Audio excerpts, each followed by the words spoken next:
Let me say this very clearly before we even start. This solo rank game was not close, and I don't mean we won by a bit. I mean the enemy team never had control of this game from minute 1. And the crazy part, it had nothing to do with mechanics. No flashy outplays, no crazy combos, no 1v5 moments. This game was decided before the first turtle even spawned. I first picked Gloo in solo rank. No counter prep, no voice comms, no coordination, and by 2 minutes the enemy team was already suffocating. Here's the truth most roamers don't want to hear. If your roam gameplay depends on your teammates playing well, you're already losing. Roaming is not about tanking damage, it's not about babysitting lanes, and it's definitely not about dying and calling it space. Roaming is about control.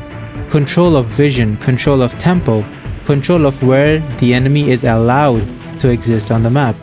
And in solo queue, where nobody communicates, where people panic, where people hit the wrong target, a hero like Gloo becomes absolutely disgusting, if you understand macro. So in this video, I'm not just showing you a win, I'm breaking down why this game felt unplayable for the enemy, what decisions locked them out of the map, and why most players still lose games even after doing everything right early. If you've ever said, I win early but still lose late, my teammates don't know how to close, or roam feels useless in solo rank, this video is going to hit way too close to home. Here is the build, emblem, and spell that I used for this game, and you guys might be wondering, shouldn't you build according to the opponent's damage when you're playing roam? Not with Gloo. Just trust me, these are his core items, build them and you're gonna see a significant increase in his performance. And common emblem overall is gonna make sure that you never run out of your mana. Let's look at the draft. I'm on Gloo roam, using flame shot. My team, Julian jungle, Lapu XP, Claude gold, Kadita mid. The enemy team has Sun XP, Mincetar roam, Valier mid, Fredrin jungle, Mia gold. Immediately, this draft tells you something. Valier plus Fredrin means you cannot brute force early fights. If you walk in brain off, you lose. This game is not about killing early, it's about forcing reactions. That's the key theme of this entire match.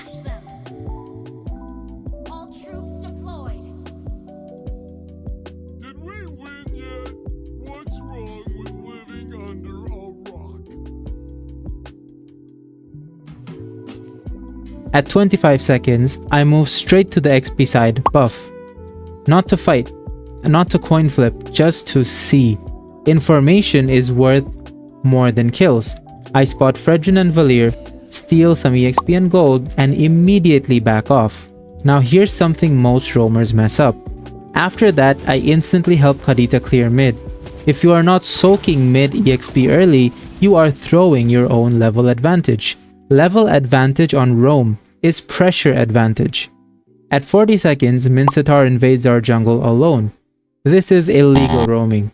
No, there's no backup, there's no vision, and he clearly has no respect for us. We collapse instantly. Kadita gets first blood at 45 seconds and I get the assist. From this moment onward, the game is already tilted. Valier is extremely strong early. So, what do bad players do? They force into him. What do good players do? They out-rotate him. I kept helping mid, then I shifted to the XP side.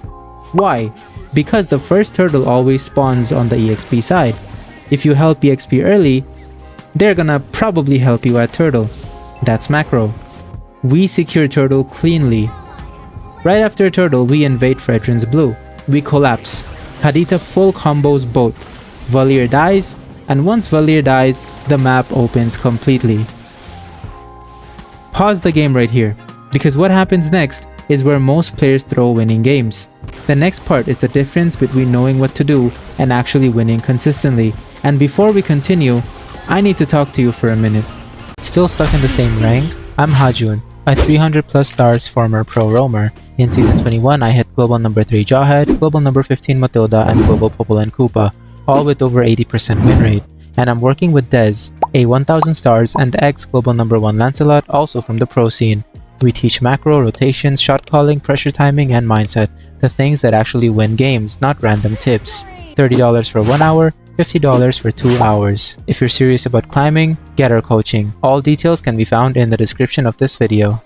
If you guys are recharging diamonds from in-game, you are literally overpaying. It's finally time for you to get all the skins you desire without breaking the bank at all. Use my website GamsGo to recharge diamonds for so much cheaper. As you guys can see, the price comparison is not even close. You are literally getting more diamonds for cheaper using GamsGo. All you have to do is head over to my profile right here. You can click on more on my description and you'll see all of my links. You're gonna click on cheaper diamonds, just like this.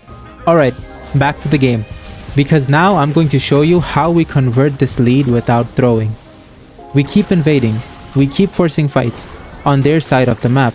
But notice this, whenever teammates die, I leave. I do not overstay.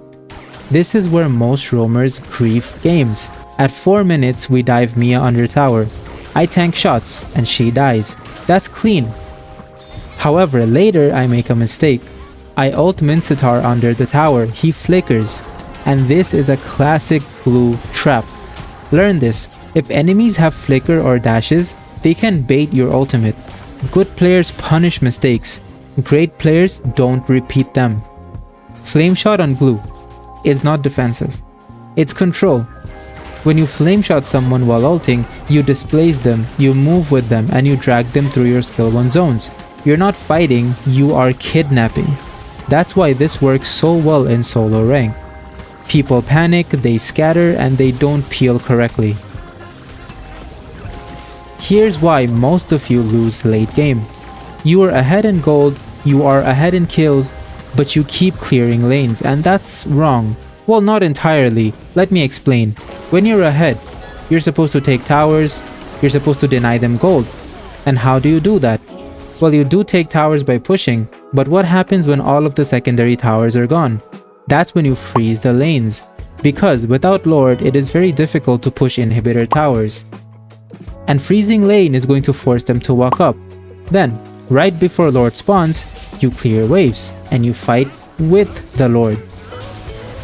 Since we were able to do this, we wiped them at 12 minutes, because they fought outside towers while behind, and that's suicide.